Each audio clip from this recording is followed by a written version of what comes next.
Two things. In anticipation of Gaur Purnima, I was requested to speak something about Lord Chaitanya in preparation or anticipation of his appearance. And the second is, I was told that there would be some newer people. There's certainly some very senior people, but to make a presentation that's going to accommodate the newer people. So that's the plan. On the screen is a very beautiful painting of Chaitanya Mahaprabhu, whose appearance day we'll be celebrating starting on the Purnima day, which is coming very soon. The painting that you see on the screen is a British period painting of what Navadvip looked like, at least according to the eye of the artist, and temples of the personality of Godhead in honor of him near the banks of the river Ganges.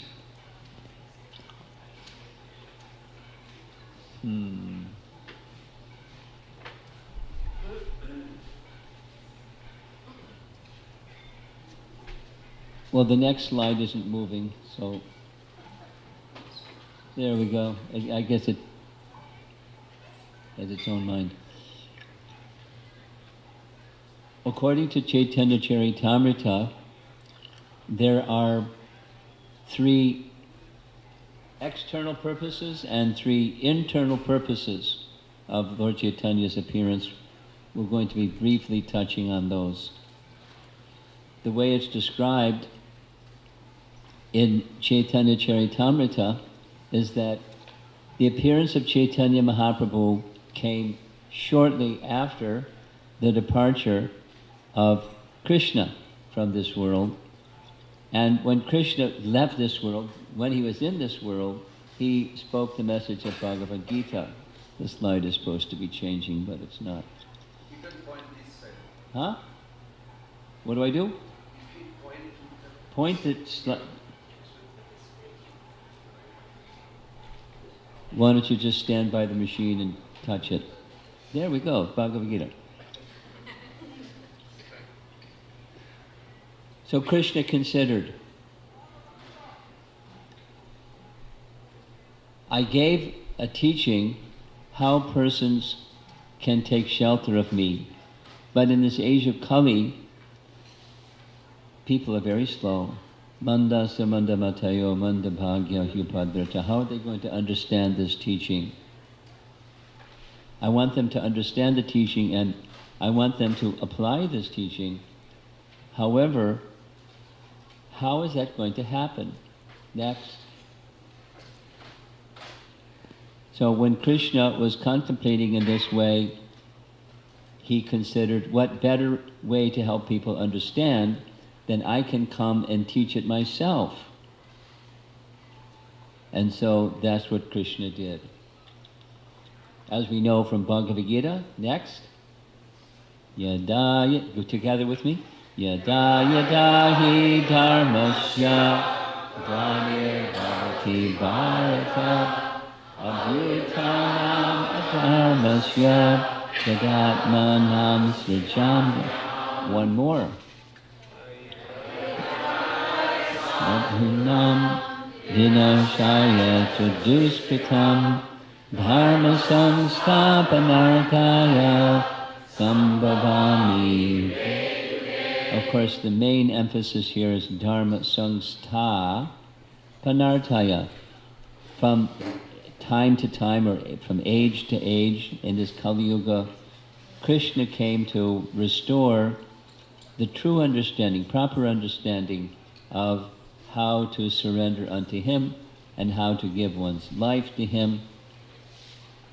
The second external reason, next, has to do with establishing a Yuga Dharma.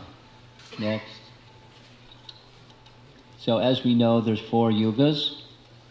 There's the first of them, Dhyayate in Satya Yuga. Next, in the process of meditation. In Treta Yuga, the process of sacrifice. And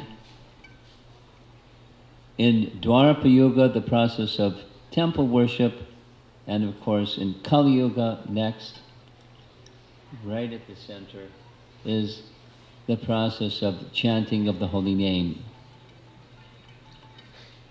Chanting of the holy name is appropriate in all the 4 yugas, and is especially significant because the other processes, while we may engage in them to some degree, the full effect is available through the Yuga Dharma. So he came to give the Yuga Dharma. And, next. Let's say this one together. Kriteya Jayato Vishnu Tretayam Yajyato Makai Dvapare Paricharyayam Kalotadadi Kirtan. So same, this is the statement from the Srimad Bhagavatam in the 4 yugas. Whatever result was obtained in Satya Yuga by meditating on Vishnu, in Treta Yuga by performing sacrifices, and in Dwapara Yuga by serving the Lord's lotus feet, can be obtained in Kali Yuga simply by chanting the Hare Krishna Maha Mantra. Pretty simple. Can you go down? Because there's the translation, you're supposed to see the translation. Okay. And similarly, in the 11th canto of the Bhagavatam, next slide, top and bottom please. Krishna Varnam Trisha Krishnam Sangopangastra Parshadam Yagyai Sankirtana Prayayar Yajanti Hi Samedasaha. In the age of Kali, intelligent persons, that's all of you, by the way, intelligent persons perform congregational chanting to worship the incarnation of Godhead, who constantly sings the name of Krishna. Although his complexion is not blackish, he is Krishna himself. He is accompanied by his associates, servants, weapons. That's cartels and Mridanga, by the way. And confidential companions. So, establishing Yuga Dharma, and the third is what we see on the screen here. Advaita Acharya, being elder and vastly learned, and many other nice things, he understood that Kali Yuga is a bad age. And because he was who he was, he wanted to do something about it. And so he deeply considered what, according to Shastra, can be done. And what can be done according to Shastra is the personality of Godhead can come and correct this dark age of Kali. He remembered a verse from the scriptures that said that the Supreme Lord is satisfied simply by offering palmful of water and tulsi manjaris, and he will satisfy the worshipper. So, as the painting is showing, that's exactly what he did. He sat by the side of the Ganges, not just water, but Ganges water, and tulsi manjaris offered to his Shalagram Shila. Their Shalagram Shila is, when you go to Shantipur, you can see the very Shila that he worshipped. I didn't bring a picture of it, but it's a nice Shalagram Shila. And by calling very loudly, again and again, Chaitanya Mahaprabhu in Chaitanya Charitamrita is quoted as saying, I was asleep on the milk ocean, and I heard the loud roar of Advaita Acharya, and so I came. So those are the 3 external reasons for Chaitanya Mahaprabhu's appearance. Next. Then comes the internal reason. The internal reason is more mysterious, but it's also not so difficult. There's a very celebrated verse where it describes that Chaitanya Mahaprabhu is eternally manifest, Krishna himself, or the absolute truth, is eternally manifest in two forms. The one absolute truth is eternally manifest in two forms, and there they are, Radha, Krishna. And then the same verse says, next, he, when Krishna wanted to appear as the Yuga avatar, he appeared in the complexion of Radha and the luster of, the bhava of Radha, but Krishna himself. Radha Krishna pranaya vikritir ladini shakti asmat ekatmanav api bhuvi pura deha bedha gatauta. That's how the verse begins. Deha bedha means two forms, eternally manifest as Radha Krishna. Ekatmanav, although one entity, eternally manifest in two forms. But the same two forms became one form, Krishna himself, but in the complexion of Radha and the bhava of Radha. That is to say, this confidential or internal reason for Lord Chaitanya's appearance was his inner contemplation. I'm the supreme source of everything. And what is it that I cannot accomplish? I can accomplish anything except one thing. What's that one thing? I want to personally experience these three things. The love that Radha has for me, the qualities in me that it inspires that love in her, and the happiness she feels in her love for me. However, although I'm the Supreme Person, I cannot experience the happiness of the subject unless I'm the subject. If I'm the object, how can I experience the happiness and the love and the qualities in the object? So he was stymied, but then he figured it out. Or he manifests himself in the mood of the subject, Radha, the complexion of Radha, but Krishna himself. So those are the three, Krishna Das Kaviraj calls it, confidential reasons. Next. Some of you may have seen this little graphic before. According to some, this painting of Chaitanya Mahaprabhu was commissioned by a contemporary of Chaitanya Mahaprabhu, what he actually looked like. And the little graphic is meant to show the mood and complexion of Radha, but Krishna himself. And that's who is Chaitanya Mahaprabhu. Isn't it nice? Very nice way to say it in picture speaks 1,000 words. Next. In the very second verse of Chaitanya Bhagavat, we find that the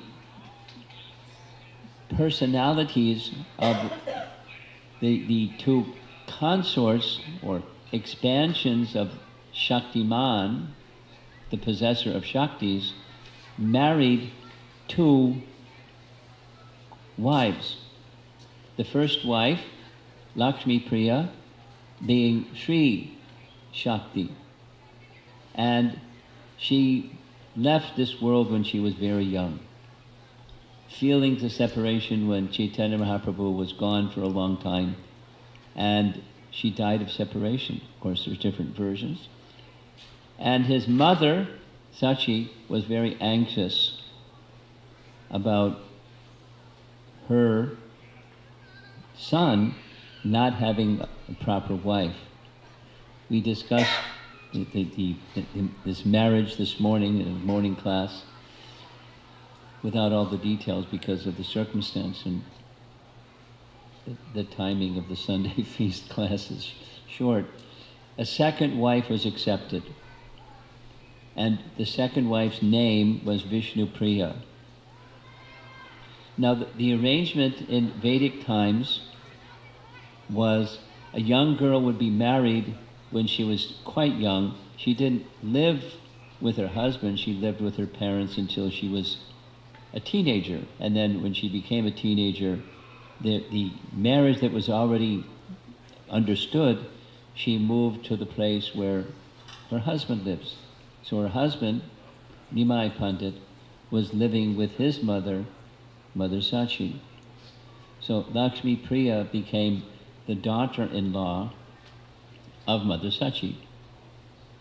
And their marriage lasted for a wholesome 2 years, because by the time she was 14, Chaitanya Mahaprabhu was in his 20s, and it was time for him to take sannyas.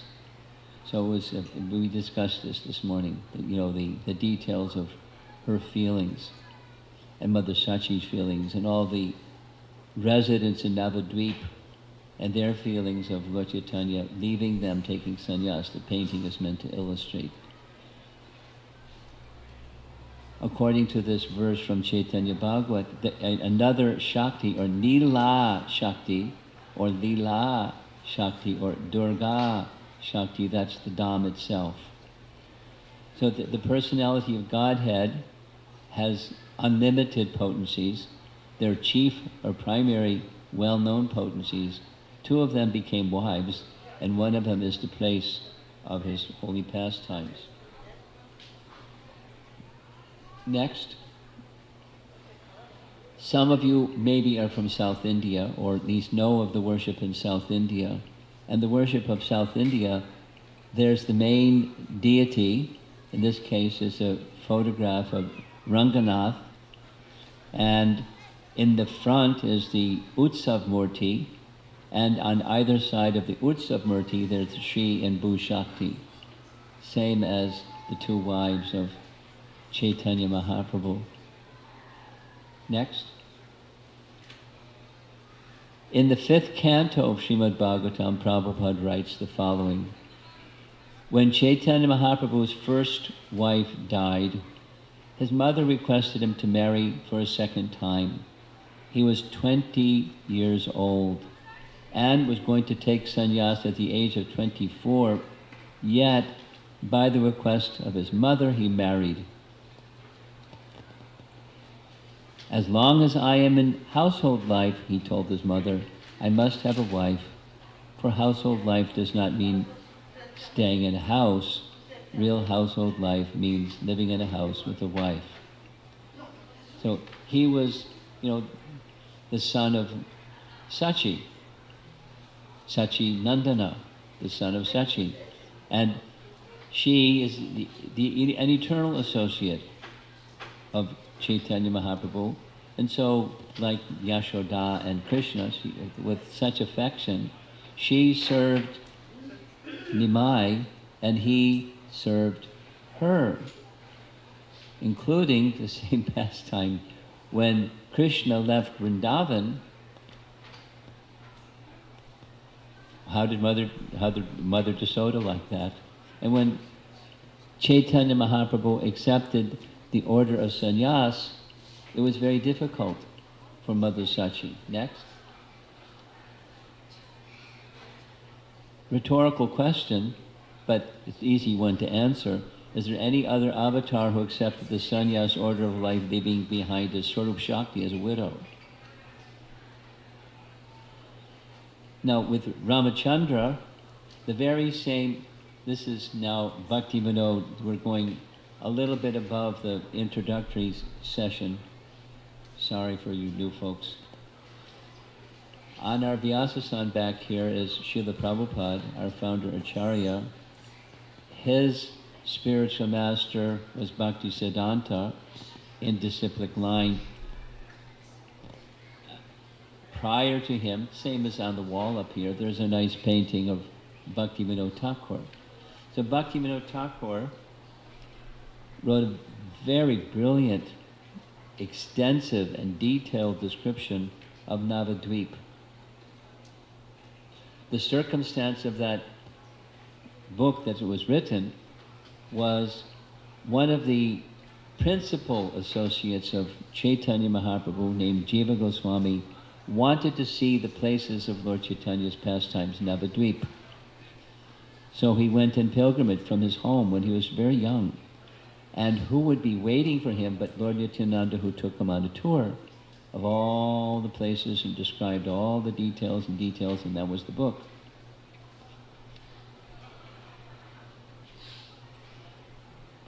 And in the course of that book, it gives a very nice description, amongst many nice descriptions, that the second wife, Vishnupriya was the second wife of Lord Chaitanya, being Bhu Shakti. We saw that slide. We're going a little slowly because it's a detail. Bhu Shakti is one of the Lord's principal spiritual, internal spiritual potencies, and she, Vishnupriya, is none different than Sita. And Sita came from the earth and entered back into the earth. That was her appearance and her disappearance. Bhu Shakti came from the earth and re-entered into the earth. Very interesting disappearance pastime. Now that's not how Vishnupriya, the second wife of Chaitanya Mahaprabhu, entered and departed.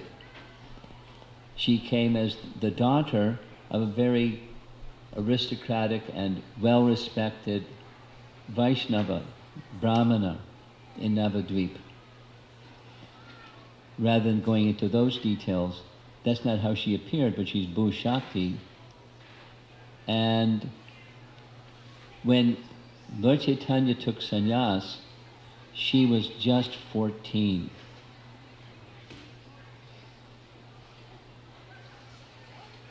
I mean, and she's the goddess of fortune. And Chaitanya Mahaprabhu left the companionship of his mother and the goddess of fortune. So this is and this fabulous reputation, so vastly learned that when he was 16, he defeated one of the greatest scholars in the whole of India who came to visit Navadvip, Keshava Kashmiri. We discussed this in some detail the other day.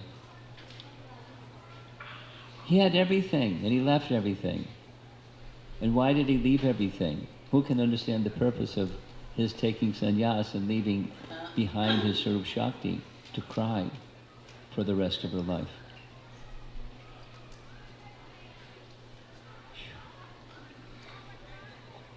The purpose, there's different purposes of his accepting sannyas. But the main purpose, as we saw this 3 external and 3 internal reasons, we give lots of emphasis to the Yuga Dharma and the propagating of the Yuga Dharma and Sri Krishna Chaitanya Mahaprabhu's next Lila of adventing for the purpose of giving the chanting of the holy name to one and all. Why? Because people are suffering. And how to mitigate the unnecessary suffering of people in this world, it takes 2 things. To clear away the root cause of the suffering, and the second is to restore their dormant Krishna consciousness. There are many details following behind the central principle of chanting the holy name, but that's the central principle, Yuga Dharma. Yuga Dharma. So, and we also heard, just shortly a while ago, the Dham itself, beautiful painting or photograph of Navadvip, the crest jewel of all holy places. And this is, the place itself is a manifestation of one of the Lord's internal potencies, his Lila Shakti, or his Nila Shakti. Next. This is a photograph of the deity that Jagannath Mishra worshipped. The deity is Adhoksaja Vishnu. As he was a Vaishnava, he worshipped Vishnu as his personal deity. And he was offering prayers to his personal deity that please provide a son, a qualified son. There's details and details. Because of time, we can't go into too many details. Great misfortune came. Although he was a very, very elevated Vaishnava, bad things happen to good people sometimes. And there's some backstory behind it, but 8 daughters were born, and shortly after their birth they died. 8. And then one son was born, Vishwarup, the elder brother of Nimai, and Lord Chaitanya appeared on the Purnima, next, coming up, the full moon night in the month of Phalgun. And one of the things that happens traditionally is when there's a full moon, people go to take their sacred bath in the Ganges, and the full moon.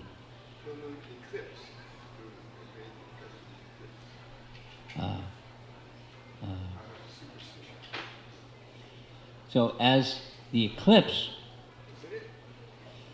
full moon was appearing and the eclipse of the full moon, they would bathe in the Ganges and chant the holy name very loudly. And as they were chanting the holy name very loudly, that's when Chaitanya Mahaprabhu made his appearance, to the sound, resounding sound of the holy name. Next. From his training, gradually, we heard some discussion of this, from his initiation by Ishwara Puri, his fascination for Radha and Krishna, because he's Krishna in the mood of Radha, being attracted to the loving exchange between Radha and Krishna, pining for and hankering for the happiness that Radha feels in her association with Krishna, the love that she has for Krishna, and the qualities in Krishna, these internal reasons, became stronger and stronger and stronger, while at the same time he was engaged in the external activities as a sannyasi. Next. Here's a very simple painting of an event where Prakashananda Saraswati, who was a Mayavadi sannyasi, invited Chaitanya Mahaprabhu to come in their association and basically scold him for not behaving like a good Mayavadi sannyasi. He was doing this singing and dancing and carrying on, which sannyasis are not supposed to do, with common people. This is not the behavior of a elevated sannyasi. Why are you doing this? So there's details and details of that exchange between the two. It's a wonderful pastime. But eventually, by his quality, as that the painting shows, he didn't come in their midst. He sat down in the same place where the foot bath is, and sat down after washing his feet. It's considered, in other words, an unclean place. And he sat there. So here's Prakashananda Saraswati, who is the leader of thousands of sannyasis, inviting Chaitanya Mahaprabhu to come in their midst. He was expressing he's not qualified, you're very qualified, etc., etc. And through various discussions, the character and quality of Chaitanya Mahaprabhu made such an impression on Prakashananda Saraswati that he also became a devotee. And when he became a devotee, all the sannyasis under him became devotees. A mass conversion. But by his quality and his character. And in this way, without all the other nice examples, he lived externally in the world, propagating the Yuga Dharma and assisting people who are unnecessarily caught in the grip of Maya to become freed and take to the shelter of Krishna. another nice image of a carving, a 3D carving of the many sannyasis back there. And there's Prakashananda Saraswati and Chaitanya Mahaprabhu, as you see by his feet, the place where all the shoes were and the place where the footbath was. So taking this humble position, but then exhibiting one of the things he did, because Prakash Ananda Saraswati was very interested in the Brahman effulgence. He showed his Brahman effulgence. And Prakash Ananda Saraswati was wowed. That was pretty good. You're not an ordinary person.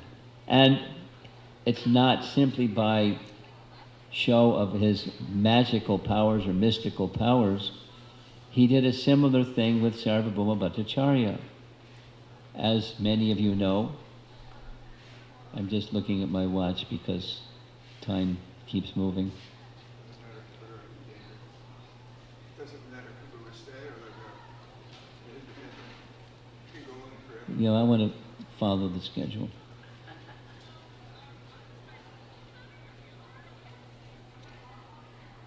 When he reached Jagannath, it's a long story. Many of you know the story. Those of you that are newer, you don't know the story.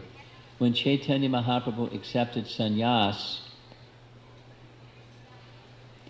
he was requested by his mother, don't go to Vrindavan, because I may never see you or hear of you ever again. But you want to go there because Krishna is there, but Krishna is in Jagannath Puri also, in the form of Lord Jagannath. And so please go to Puri. Make that your headquarters, your base. From there you can go here and there. And because the devotees from Bengal every year go to Rath Yatra, when they come back they can give me news of you and so forth and so on. So he went to Puri. Many things happened. One of the things that happened was he entered the Jagannath temple alone. He entered the Jagannath temple alone because the group that he was traveling with, he entrusted his sannyas danda to Nityananda, who broke it purposely. Nityananda had a little conversation with the danda. Who do you think you are?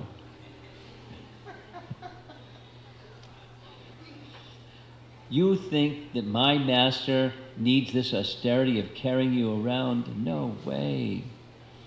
And broke it in 3 pieces and threw it in the river. Was that Lila? In many layers of that Lila. And Chaitanya Mahaprabhu said, I don't want to travel with you anymore. I only have my water pot and my danda, and you broke my danda. I don't want to travel with you anymore. You go ahead, you visit Puri, I'll come later, or I'll go ahead and you stay here, but I'm not going to travel with you anymore. No, you go ahead, you go ahead. So in this way, he entered the Jagannath temple alone. And when he entered the Jagannath temple alone and saw the beautiful form of Jagannath, Baladev and Subhadra, he went into complete ecstasy and fainted on the ground unconscious. And when that happened, the guards thought, this is a madman, let's toss him out. So they're getting ready to toss him out. And just at that time, who would come along but Sarvabhauma Bhattacharya, the chief priest of the king, who had thousands and thousands of followers and disciples. So it's on his word, he said, no, don't throw him out. Make an arrangement, bring him to my residence, and I'll take care of him. So that's what happened. There's details. He wanted to examine, is he faking or is it real? So he knew how to test. Many of you know the story. He took some strands or fibers of cotton and placed it before his nostril, because if he was faking, then his breathing would be demonstrated. He's just faking. But his breathing was suspended. He was in a trance. So he knew he was the real thing. And so he didn't know how to bring him to external consciousness, but when Lord Nityananda and the rest of them came to the temple and found out where Lord Chaitanya was, they knew. They just chanted Hare Krishna loudly. And that worked. He came to external consciousness, many nice discussions. Sarvabhauma Bhatta wanted to know who you are and where'd you come from, and you're so attractive, 24-year-old sannyasi. How are you going to maintain sannyas unless you protect it? I can give you knowledge of Vedanta Sutra so you can be protected. Lord Chaitanya nodded, and so for 7 days straight, as we see in this nice painting, Sarvabhauma Bhattacharya was giving instructions in Vedanta Sutra according to Shankaracharya's teachings. He was the teacher of thousands of sannyasis, and here's one 24-year-old sannyasi, piece of cake, right? Training him in Vedanta Sutra. Lord Chaitanya sat there, silent, for 7 days. On the 8th morning, Sarvabhauma Bhattacharya said, "You don't say anything. So I don't know if you're understanding or not understanding." And then he spoke. He said, "I understand Vedanta Sutra very well, but your explanation is covering it the more you speak." "Oh, really? So let's hear your explanation." And the explanation was so profound. Sarvabhauma Bhattacharya had never heard such an explanation, and he's a super scholar. He's not just a learned man, he's a super scholar. Next. So what happened was Lord Chaitanya then showed him, Chaitanya Bhagavat says, he showed him his 6-armed form, and Chaitanya Charitamrita speaks a little differently. He showed him his form of Krishna holding a flute, and the 4-armed form of Vishnu. Sarvabhauma Bhattacharya offered his obeisances before Chaitanya Mahaprabhu and offered 100 beautiful prayers spontaneously in Sanskrit. It's a very nice description. So here, when we offer our prayers to Lord Chaitanya, this is one of our standard prayers. Let's say it together. Namo Mahavadanyaya Krishna Prema Pradayate Krishnaya Krishna Chaitanya Name Gaura Namaha. I offer my respectful obeisances unto the Supreme Lord Sri Krishna Chaitanya, who is more magnanimous than any other avatar, even Krishna himself, because he is bestowing freely what no one else has ever given, pure love for Krishna. Next, there's a little, you can't hear the music. Let's do the music again. This is Prabhupada singing a bhajan in glorification of Lord Chaitanya. So, these two, Chaitanya, next, Chaitanya Mahaprabhu and Lord Nityananda, constant companions in their Lila of Sankirtan, and we're celebrating the appearance of Chaitanya Mahaprabhu in just a few days, the 24th, as you heard. It's 12 days from now. Is that right?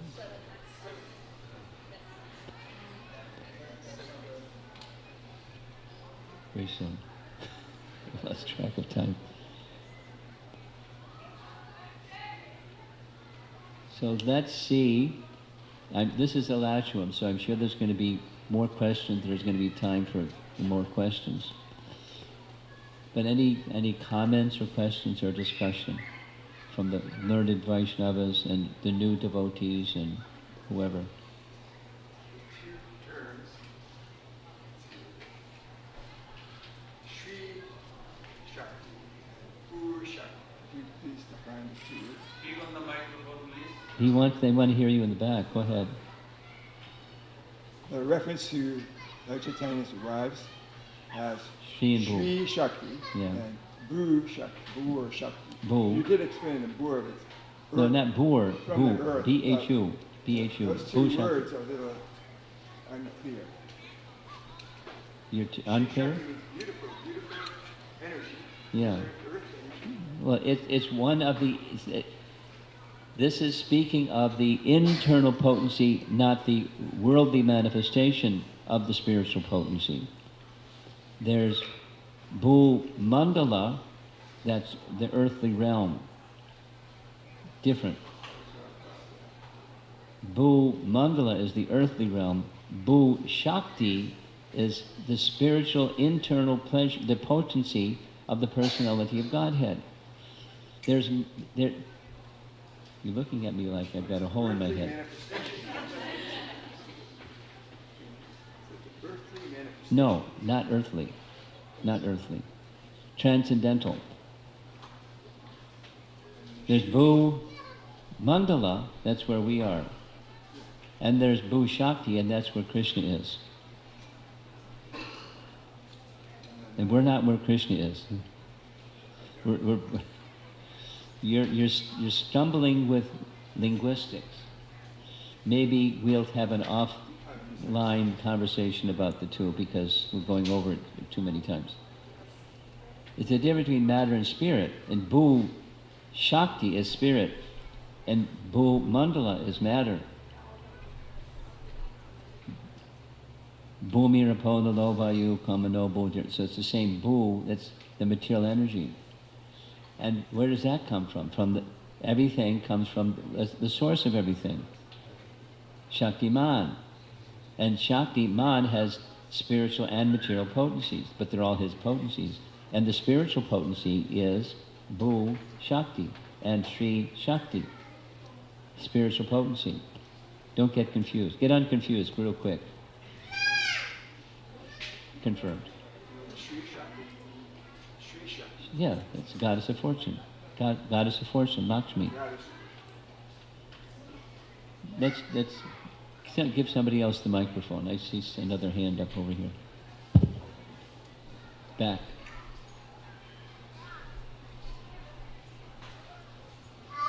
Hare Krishna, thank you for the class. I was wondering from this morning's lecture about Sri Chaitanya's hair when he had to get it shaved off. I'm wondering if his hair was also personalized, like how Krishna's flute is personalized. His hair? His hair? Yeah. Like does that make sense? Yeah. I'm not sure what your question is, but if the hair also has a personality and feels separation. Like, what about his fingernails? You know, that which is part of the personality of Godhead is non-different than the personality of Godhead. His feet are part of him, and his feet are non-different than him. So you can say the same about his hair. Is it personalized? Yes, of course, because everything about him. It's not material. Is that what you're asking? Yeah, basically. Oh, okay. Thank you. Were you in the class today? Okay. One of the things we mentioned in the class today was in Lord Chaitanya taking sannyas, there was a big to-do about cutting his hair. And the barber, he had a nice name. The barber's name was Madhu. You know what Madhu means? Sweet. Madhu the barber didn't want to cut his hair because it was so transcendentally attractive, and he cut his hair. He fainted. You heard, there's a samadhi for the barber, and near the samadhi for the barber is the samadhi for his hair. So there. Transcendental. As transcendental as him is his hair. And he cut his hair. Did that answer your question? Yeah. I hope. Okay, 2 minutes till the bell rings.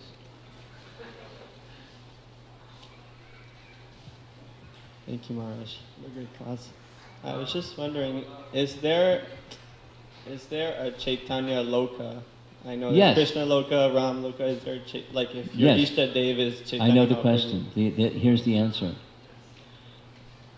You ready? It's part of Krishna Loka. It's the part of Krishna Loka that's called Svetadweep. You know what Sveta means? White. You know what Dweepa means? Island.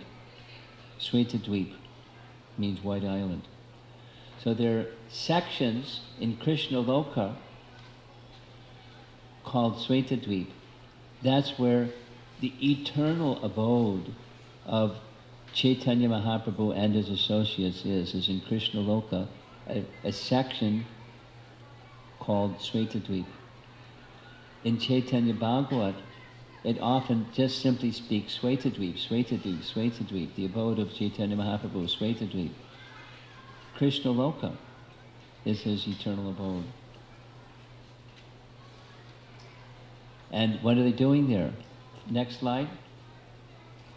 Who's the controller of the slides? Just move to the next slide. Oh, there it is. So that's what they're doing in Svetadweep. Sankirtan.